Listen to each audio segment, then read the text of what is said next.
Hello user, इस tutorial video में आपका स्वागत है।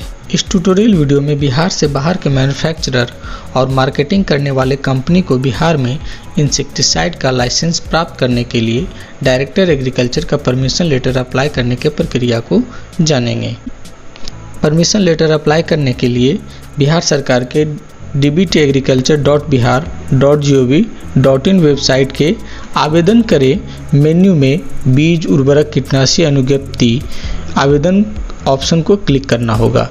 इसे क्लिक करते ही आप बिहार सरकार के ई लाइसेंसिंग पोर्टल पर रिडायरेक्ट हो जाएंगे, जहां ऑनलाइन सर्विसेज के अंदर online new renewal and endorsement apply के मेन्यू के अंदर इंसेक्टिसाइड ऑप्शन को क्लिक करना होगा। इस ऑप्शन को क्लिक करते ही इंसेक्टिसाइड अप्लाई करने वाले वेबसाइट पे आप रिडायरेक्ट हो जाएंगे, जहां लॉगिन सेक्शन पे आपको क्लिक करने के बाद यूजर आईडी पासवर्ड से लॉगिन करने का ऑप्शन मिलेगा। अगर आपके पास रजिस्ट्रेशन आईडी और पासवर्ड नहीं है तो ऊपर में दिए गए आई बटन को क्लिक करके इसे प्राप्त करने की प्रक्रिया को जान सकते हैं। अगर आपके पास पहले से रजिस्ट्रेशन आईडी और पासवर्ड प्राप्त है तो इसे यहाँ एंटर करते हैं और लॉगिन करते हैं। सक्सेसफुली लॉगिन करने के बाद आपको डैशबोर्ड पे 3 ऑप्शन दिखाई देगा। पहला परमिशन फॉर्म, दूसरा लाइसेंस फॉर्म, तीसरा एड्रेस नेम चेंज फॉर्म। तो यहाँ हमें परमिशन फॉर्म अप्लाई करने की प्रक्रिया को जानना है, इसलिए हम परमिशन फॉर्म के apply and check status button को क्लिक करते हैं। इसी apply and check status button को क्लिक करके हम एप्लीकेशन को भी अप्लाई करेंगे और एप्लीकेशन अप्लाई हो जाने के बाद हम स्टेटस भी इसी बटन को क्लिक करके देखेंगे। अब इस प्रोसेस में आगे बढ़ते हैं। यहाँ एप्लीकेशन का 3 सेक्शन है। पहला परमिशन फॉर्म सेक्शन, दूसरा इंसेक्टिसाइड डिटेल सेक्शन, तीसरा अटैचमेंट सेक्शन। अब इस आवेदन को पूरा करने के प्रक्रिया में आगे बढ़ते हैं। सबसे पहले परमिशन फॉर्म को कंप्लीट करेंगे। इस प्रोसेस में सबसे पहले कंपनी नेम में मैन्युफैक्चरिंग कंपनी का नाम इंटर करना होता है, जिस मैन्युफैक्चरिंग कंपनी का परमिशन लेटर प्राप्त करना है। इसके बाद ऊपर में दिए मैन्युफैक्चरिंग कंपनी के वर्तमान ऑफिस और फैक्ट्री एड्रेस को पिन कोड सहित इंटर करते हैं। यहाँ ऑफिस एड्रेस में मैन्युफैक्चरिंग कंपनी के ऑफिस के एड्रेस को पूर्ण रूप से भरते हैं। उसके बाद फैक्ट्री एड्रेस में मैन्युफैक्चरिंग कंपनी के फैक्ट्री के एड्रेस को पूर्ण रूप से इंटर करते हैं।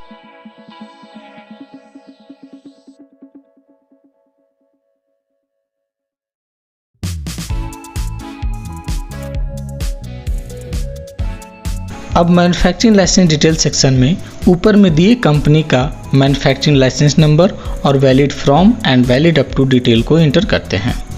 बहुत सारे कंपनी को परमानेंट लाइसेंस प्राप्त होता है। उस केस में वैलिड अप टू डेट में 1/1/2050 यानी 1 जनवरी 2050 का तारीख कैलेंडर में सिलेक्ट करेंगे।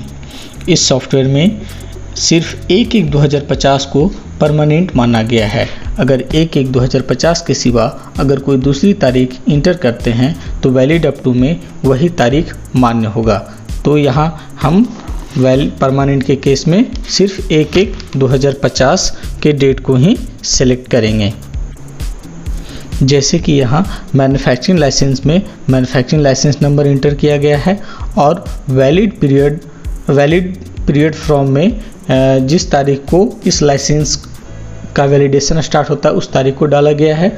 उसके बाद वैलिड अप टू में मेरे केस में परमानेंट है, तो यहाँ 1/1/2050 को हम सेलेक्ट किए हैं। इसके बाद अब बिहार में किस स्थान पर उपर्युक्त कंपनी का स्टॉक पॉइंट है उसका पूर्ण जानकारी इंटर करना होता है। अगर ऊपर यहाँ पे दिए गए स्टॉक पॉइंट का डिटेल गलत पाया जाता है तो आपका आवेदन रद्द भी हो सकता है। अतः इस सेक्शन को ध्यानपूर्वक फिल करते हैं। इसके बाद ऊपर में दिए गए मैन्युफैक्चरिंग कंपनी के प्रोडक्ट को बिहार में किस मार्केटिंग कंपनी के द्वारा मार्केटिंग किया जाएगा उसका पूरा नाम इंटर करते हैं। इसके बाद अब बिहार में किस स्थान पर उपर्युक्त कंपनी का स्टॉक पॉइंट है उसका पूर्ण जानकारी इंटर करते हैं।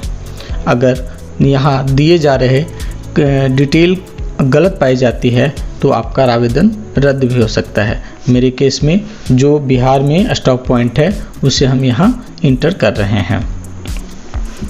इसे इंटर करने के बाद अब आती है मार्केटेड बाई डिटेल का।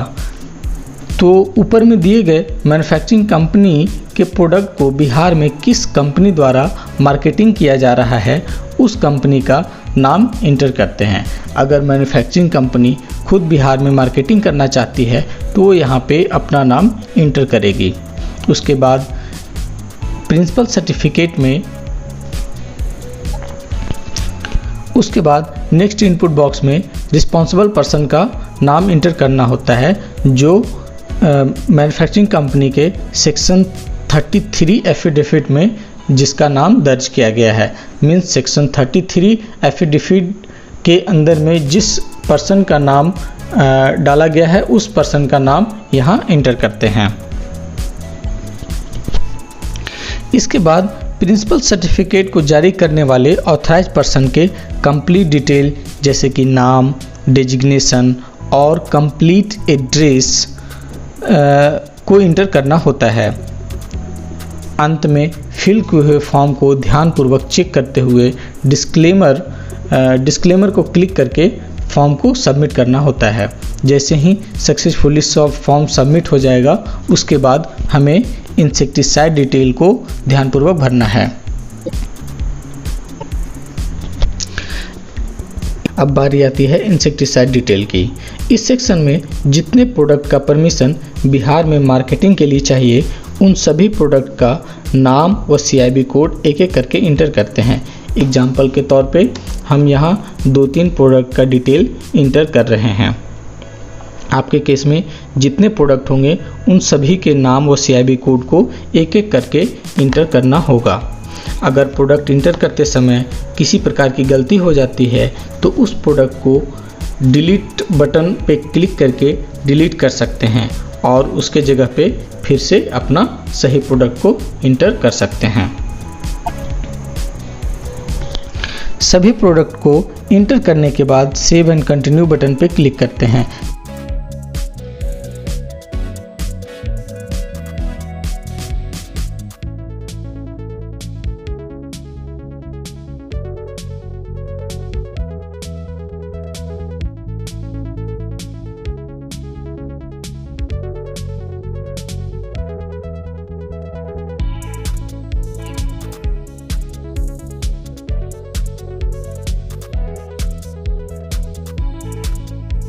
डॉक्यूमेंट सेक्शन ओपन हो जाता है जो कुछ इस प्रकार है।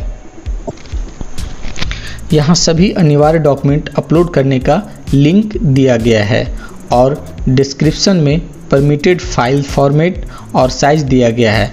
मतलब किस फॉर्मेट में और कितने साइज़ में हमें डॉक्यूमेंट को यहाँ अपलोड करना है वो डिस्क्रिप्शन में दिया गया है। यहाँ ध्यान देने योग्य बात यह है कि जिस फॉर्मेट में और जिस साइज़ में डिस्क्रिप्शन में दिया गया है सिर्फ उसी फॉर्मेट और साइज़ में आप अपने डॉक्यूमेंट को अपलोड करेंगे। दिए अटैच बटन को क्लिक करते हैं। क्लिक करने के बाद एक पॉपअप ओपन होता है जिसमें डॉक्यूमेंट को ब्राउज करके अपलोड किया जाता है। डॉक्यूमेंट को ब्राउज करके अपलोड करने पे यह डॉक्यूमेंट सक्सेसफुली अपलोड हो जाता है। और अगर आपको उस डॉक्यूमेंट से संबंधित किसी भी प्रकार का रिमार्क्स लिखना हो तो डॉक्यूमेंट रिमार्क्स के अंदर में हम लिखते हैं और अपलोड बटन पे क्लिक करते ही वह डॉक्यूमेंट सक्सेसफुली अपलोड हो जाता है। सक्सेसफुली अपलोड होने पे अटैच बटन के दाएं ओर दिए बटन इनेबल होकर व्यू बटन में बदल जाता है जिसे क्लिक कर अपलोड किए डॉक्यूमेंट का प्रीव्यू देख सकते हैं। और गलत डॉक्यूमेंट अपलोड हो जाने के केस में पुनः अटैच बटन को क्लिक करके सही डॉक्यूमेंट को अपलोड कर सकते हैं। एक एक करके सभी डॉक्यूमेंट को यहाँ अपलोड कर लेते हैं जैसे applicant photograph, authorization letter, rent agreement या property certificate of stock point in Bihar और जैसे licence copy of insecticide manufacturing company, CIB registration certificate. यहाँ सभी प्रोडक्ट का CIB सर्टिफिकेट अलग अलग होते हैं, उसे एक ही फाइल में क्लब करके अपलोड करना होता है। उसके बाद sale tax and GST certificate या कंपनी रजिस्ट्रेशन सर्टिफिकेट को इस सेक्शन में अपलोड करना होता है। एफिडेविट अंडर सेक्शन 33, इसमें 100 रुपये के स्टैम्प पेपर पे यह एफिडेविट बनता है, जिसे यहाँ स्कैन करके अपलोड करना होता है। एजुकेशन एंड क्वालिफिकेशन सर्टिफिकेट में रिस्पॉन्सिबल पर्सन के एजुकेशन एंड क्वालिफिकेशन सर्टिफिकेट को अपलोड करेंगे। प्रिंसिपल सर्टिफिकेट 9 नंबर में दिए प्रिंसिपल सर्टिफिकेट को अपलोड करेंगे। और उसके बाद भी अगर आपको लगता है कि कोई डॉक्यूमेंट और सपोर्टिंग में अपलोड करने की ज़रूरत है, तो आप यहाँ एनी अदर रिलेवेंट डॉक्यूमेंट के अंदर में उसे क्लब करके अपलोड कर सकते हैं अगर मल्टीपल डॉक्यूमेंट हुआ तो। उसके बाद सभी डॉक्यूमेंट को अपलोड करने के बाद एक एक करके व्यू कर लेंगे, ताकि किसी प्रकार की किसी गलती होने की संभावना ना रहे। जब हम आश्वस्त हो जाएंगे तब हम प्रीव्यू बटन को क्लिक करेंगे। प्रीव्यू बटन को क्लिक करते ही आपके द्वारा परमिशन फॉर्म, इंसेक्टिसाइड डिटेल और अटैचमेंट में सबमिट किए हुए डेटा का एक प्रीव्यू फॉर्म जनरेट हो जाता है, जो कुछ इस प्रकार है। यहाँ हम सभी इन्फॉर्मेशन को ध्यानपूर्वक देख लेंगे ताकि किसी प्रकार का गलती ना हो, क्योंकि गलती होने के केस में आपका आवेदन रद्द भी किया जा सकता है। यहाँ हम सभी डेटा को एक एक ध्यानपूर्वक एक एक करके मिला लेते हैं।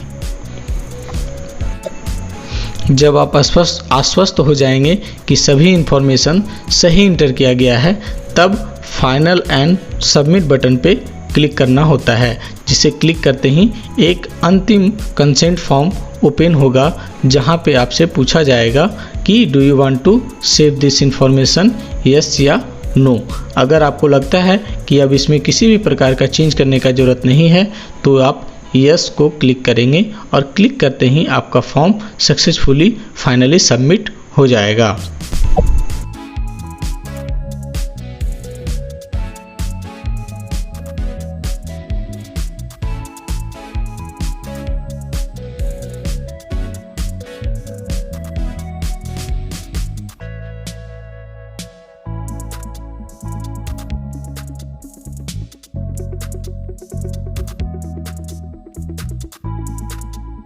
जैसा कि यहाँ देख सकते हैं, एप्लीकेशन स्टेटस ओपन हो गया है, जहाँ ऊपर में दिए प्रिंट बटन को क्लिक करके आपके द्वारा सबमिटेड परमिशन फॉर्म के प्रीव्यू को डाउनलोड या प्रिंट कर सकेंगे। साथ ही नीचे आपके एप्लीकेशन के स्टेटस को दिखाया जा रहा है। फॉरवर्डेड टू, जैसे यहाँ इस केस में फॉरवर्डेड टू सहायक है। जैसे जैसे यह एप्लीकेशन डिफरेंट ऑफिसर्स के थ्रू मूव किया जाएगा, उसका स्टेटस आपको यहाँ दिखते जाएगा। अंत में जब आपका परमिशन फॉर्म जनरेट हो जाएगा, तो वह आपके रजिस्टर्ड ईमेल आईडी और मोबाइल पे मैसेज के द्वारा प्राप्त हो जाएगा, और आप यहाँ परमिशन लेटर का एक लिंक डाउनलोड करने का लिंक प्राप्त हो जाएगा, जिस पे क्लिक करके आप अपने परमिशन लेटर को डाउनलोड भी कर सकेंगे। आशा करते हैं आपको परमिशन फॉर्म अप्लाई करने के प्रक्रिया के बारे में पूर्ण जानकारी प्राप्त हो गई होगी। वीडियो को अंत तक देखने के लिए धन्यवाद।